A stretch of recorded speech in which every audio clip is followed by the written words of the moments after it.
তো হ্যালো বন্ধুরা, আবার চলে এলাম নতুন একটা ভিডিও নিয়ে। দেখতে পাচ্ছ গ্রামের যে পরিবেশ, সেই পরিবেশটাকে আমি ক্যামেরার মধ্যে ক্যাপচার করার জন্য সেটা প্রস্তুতি নিলাম। এত সুন্দর তার মৌসুম দেখে তোমরা বুঝতেই পারছো কতটা সুন্দর লাগছে। এই দুপুরের যে আবহাওয়া, খুব সুন্দর আবহাওয়া, তাই না বলো? এবং দেখো যে সুন্দর হাওয়া বইছে এবং তার চারিপাশে মাঠগুলো দেখো কত সুন্দর লাগছে।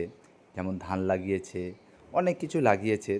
আমরা ঘুরে ঘুরে সেটাকে দেখছিলাম এবং প্রত্যেকটা গ্রামে আমরা ঘুরলাম, দেখতেও খুব ভালো লাগলো। তো এই জিনিসটা আমরা তুললাম, খুব ভালো লাগলো যে পরিবেশটা কত সুন্দর লাগছে, সবুজে সবুজ ভরা। তো আমি আর পকেটের ভিতরে মোবাইলটা না রেখে আমার হাতের মধ্যে রেখে এই ছবিগুলো আমার মোবাইলের মধ্যে তুলতে লাগলাম। তো দেখো কত সুন্দর সুন্দর জিনিস দেখতে পাওয়া যাচ্ছে এবং মাঠের মধ্যে কীরকম সুন্দর বাড়ি বানিয়েছে। এবং দেখো মাঠের সাইডে তোমার আমের বাগান তৈরি করেছে, বাচ্চারা খেলাধুলা করছে, কত সুন্দর লাগছে তাই না? আমরাও ছোটোতে অনেক খেলতাম। তার পাশে দেখো কত সুন্দর একটা সূর্য উঠেছে, বাচ্চা ছেলে জমিতে চাষ করছে, কত সুন্দর লাগছে না তাই বলো? আমরাও কিন্তু এটা করেছি আগে।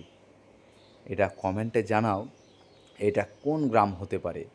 এটা পাইকর থানার আন্ডারে কিন্তু পড়ছে এই গ্রামটা। বলো তো কোন গ্রাম হতে পারে? একটু কমেন্টে জানাবে, যাতে বলতে পারো।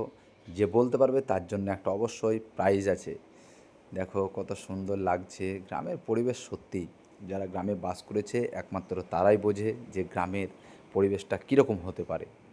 এটা প্রত্যেককেই মানতে হবে। টাউনের জায়গায় গ্রাম, গ্রামের জায়গায় বিরাট বিরাট আনন্দ হয়। তো তাই হোক, এই পর্যন্ত।